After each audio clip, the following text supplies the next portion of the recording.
दोस्तों नमस्कार।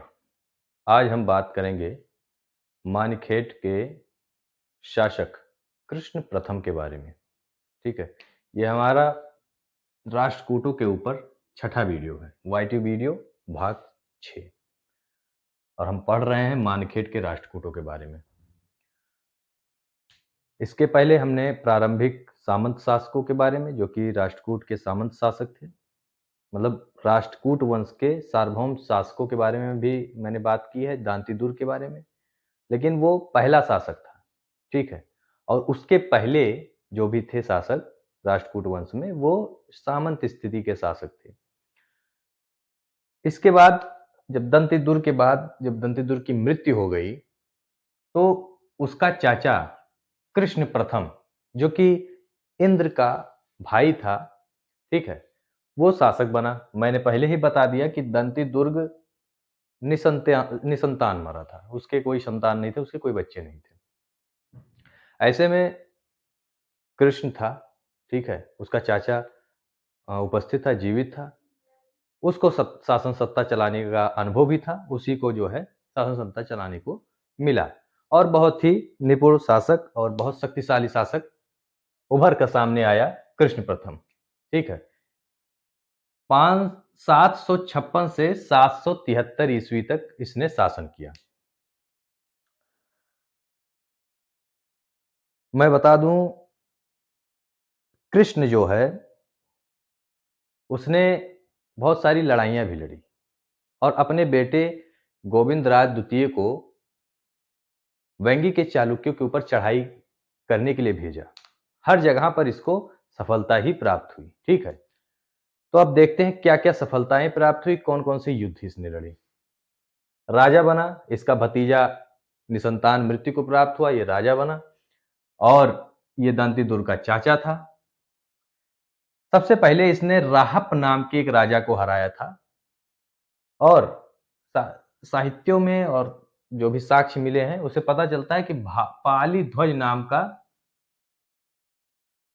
या तो एरिया रहा होगा या तो कोई ध्वज रहा होगा। अगर ध्वज है तो इसका मतलब कि कोई एरिया रहा होगा, पाली नाम का या पाली ध्वज नाम का कोई एरिया था। उसको जो है राहप से इसने छीन लिया युद्ध करके। और इसके युद्ध के बाद, यानी कि इस युद्ध के परिणाम के बाद भाई जीत गया कृष्ण, तो इसने राजाधिराज परमेश्वर की उपाधि धारण की। ये जो उपाधि है, ये सार्वभौम स्थिति को दर्शाती है। तो इस प्रकार से ये दूसरा सार्वभौम शासक था, यानी कि किसी के अधीन ये शासन नहीं कर रहा था। जैसे दंतीदुर्ग सार्वभौम शासक था, उसी प्रकार से ये भी सार्वभौम शासक था। इसके ऊपर भी किसी भी शक्तिशाली राज्य का इसके राज्य में हस्तक्षेप नहीं था, ठीक है। ये सामंत स्थिति में नहीं था। तो इसके उपाधि से हमको पता चल जाता है। इसको हमेशा ध्यान में रखिएगा, जब कोई भी राजा इतनी बड़ी बड़ी उपाधियां धारण कर रहा है, तो इसका मतलब कि वो शक्तिशाली स्थिति में है, ठीक है। फिर इसका एक कार्य और भी देखें। चालुक्यों की शक्ति को पूर्णतया नष्ट कर देना इसका एक प्रमुख कार्य था कृष्ण प्रथम का। हम जानते हैं कि दंती दुर्ग ने कीर्तिवर्मा द्वितीय को हरा दिया था और उसके राज्य पर तो कब्जा नहीं किया था, लेकिन अधीनता को उसने अस्वीकार कर दिया था और स्वतंत्र शासक बन बैठा था दंती दुर्ग। लेकिन यहां पर क्या होता है, कृष्ण क्या करते हैं, वो करते हैं कि बादामी के चालुक्यों को समूल नष्ट कर देते हैं। कीर्तिवर्मा द्वितीय जो कि शासक था बादामी के चालुक्यों का, उसको और उसके पुत्रों को युद्ध में मार डालता है। कौन? कृष्ण प्रथम। इस प्रकार से बादामी के चालुक्यों की जो शाखा होती है, जो मुख्य शाखा होती है बादामी की चालुक्यों की, वो नष्ट हो जाती है, ठीक। उनका अधिकार जो कर्नाटक पे था वो भी खत्म हो जाता है। पूरे कर्नाटक पर कृष्ण प्रथम अपना अधिकार जमा लेता है, यानी राष्ट्रकूटों का अधिकार हो जाता है। फिर इसके बाद अब एक कर्नाटक राष्ट्रकूटों के हाथ में आ गया। एक कर्नाटक आपको दिखाई पड़ रहा है, भारत का मैप है, हमारे भारत माता का मैप। उसमें आप कर्नाटक राज्य देख रहे हैं। कर्नाटक पूरा इनका हो गया, ठीक है। महाराष्ट्र पे लाटूर में ये सब शासन कर ही रहे थे, ठीक है। अब होता क्या है कि ये कोंकण का अभियान करते हैं, तो दक्षिणी कोंकण पर इनका अधिकार होता है। जो महाराष्ट्र का समुद्र का इलाका है, जो तटीय इलाका है, ये जो रेड से मैंने लाइन बना रखी है, इसके इधर का जो एरिया है, ये आपको दिखाई पड़ रहा होगा, ये कोंकण एरिया है। ठीक है, इसको कोंकण एरिया कहा जाता है। तो इसमें भी दक्षिणी कोंकण जीत लिया। किसने? कृष्ण प्रथम ने।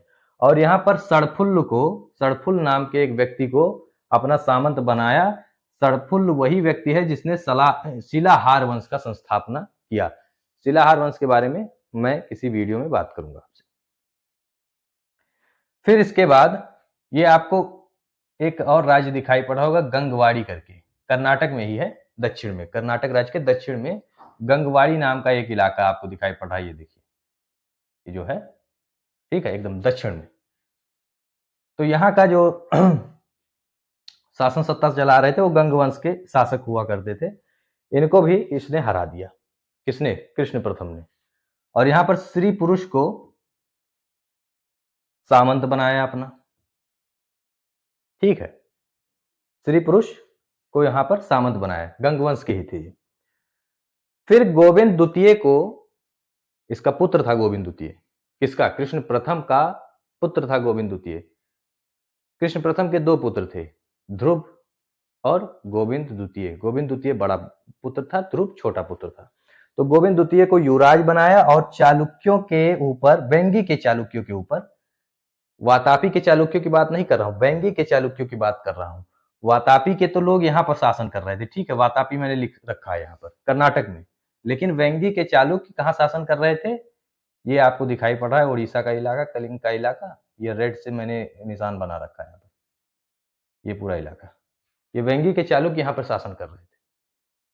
तो इनके ऊपर चढ़ाई करने के लिए गोविंद द्वितीय को, यानी कि अपने बड़े पुत्र को भेजा। बहुत ही अच्छा सेना नायक था गोविंद द्वितीय, बहुत ही अच्छा था, लेकिन बाद में विलासी हो जाता है, तो अभी उसके बारे में भी बात करेंगे। तो गोविंद द्वितीय वेंगी के चालुक्यों के ऊपर चढ़ाई करने गया। ठीक है, वो वहां तक पहुंचा भी नहीं। वो करता क्या है, एक शिविर लगाता है, मतलब जहां आराम करती है सेना, वहां पे शिविर लगाता है और वहां पर प्रस्ताव भेजता है कि आप सरेंडर कर दीजिए, नहीं तो सेना आएगी तो फिर आपको तहस नहस कर देगी, आपको, आपके राज्य को तहस नहस करके, अब क्या पता पूरा राज्य ले लें हम। ठीक है, तो पहले प्रस्ताव भेजा जाता है कि आप क्या करना चाहते हैं, आप शांति करना चाहते हैं या युद्ध या संधि करना चाहते हैं। तो होता क्या है, गोविंद द्वितीय क्या करता है, वो कृष्णा और मूसी नदी के किनारे, संगम पर, कृष्णा और मूसी नदी के संगम के किनारे ये क्या करता है, दोनों नदियां मिल रही हैं एक साथ, वहां पर ये क्या लगाता है, अपना शिविर लगाता है। अब मैं आपको दिखाना चाहता हूं, ये देखिए, ये जो ब्लू रंग का है आपको दिखाई पड़ा, नीली रंग का, ये नदी है, ये कृष्णा नदी है। ठीक है, ये कृष्णा नदी है। ठीक है, कृष्णा नदी, ये जो आपको दिखाई पड़ रहा है। और एक नदी आपको तेलंगाना में दिखाई पड़ रही होगी, ये मूसी नदी है। ठीक है, और वेंगी का मैंने आपको सीमा बता दिया। तो आप देख रहे होंगे कि यहां पर संगम हो रहा है दोनों का, यहां संगम हो रहा है। यहीं पर इसने शिविर लगाया। किसने? गोविंद द्वितीय ने शिविर लगाया। वेंगी का आप देख रहे हैं, वेंगी का राज्य है यहां पर। यहां से मात्र 100 मील के दूरी पर वेंगी था। उसने प्रस्ताव भेजा। तो जो वेंगी के चालुक्य नरेश थे विष्णुवर्धन, जो नरेश थे विष्णुवर्धन, उनका शांति प्रस्ताव मान गए। और क्या किया इन्होंने? हर्जाना भरा। भाई जितनी सेना आई है उसका जो खर्चा वर्चा लगा होगा उसका हर्जाना भरा इन्होंने। फिर इसके बाद क्या किया इन्होंने? अपने राज्य का एक बड़ा भाग दे दिया इनको, मतलब इस राज्य से एक बड़ा भाग किसको दे दिया? राष्ट्रकूटों को दे दिया। और सामंत बन बैठे इनके। अपनी एक पुत्री शील भट्टारिका का विवाह भी गोविंद द्वितीय के छोटे भाई ध्रुव से कर दिया। ठीक है, इस लड़ाई से बहुत कुछ राष्ट्रकूटों को मिला, हालांकि लड़ाई भी नहीं हुई। अब ऐसा करने पर होता क्या है, महाराष्ट्र, कर्नाटक, आंध्र प्रदेश का बड़ा हिस्सा साम्राज्य में शामिल हो जाता है। कृष्ण प्रथम इतने बड़े साम्राज्य का नरेश बन जाता है, शासक बन जाता है। एक प्रकार से देखें तो उस समय दक्षिण भारत का बहुत बड़ा राज्य बन जाता है, बहुत शक्तिशाली राज्य बन जाता है राष्ट्रकूट का ये राज्य। ठीक है। और एक काम के लिए जाना जाता है कृष्ण प्रथम कि बहुत बड़ा संस्थापक नहीं, एक क्या कहते हैं, निर्माता कह सकते हैं, निर्माता भी था। कैलाश मंदिर, एलोरा का कैलाश मंदिर इसने बनवाया था, बहुत ही अच्छा मंदिर। और पत्थरों को काटकर, एलोरा की गुफाओं के बारे में आप जानते होंगे, वहीं पर पत्थरों को काटकर, तराश कर, ऊपर से नीचे तक तराश कर, काट कर, सिंगल रॉक काट कर मंदिर बनाया गया, बहुत विशाल मंदिर बनाया गया है। आप देखिएगा उसे, बहुत सुंदर मंदिर है। उस समय इतने अच्छे मशीन भी नहीं होते थे, हाथ से बनाया गया सारा चीज है, बहुत ही सफाई से काम किया गया है वहां पर।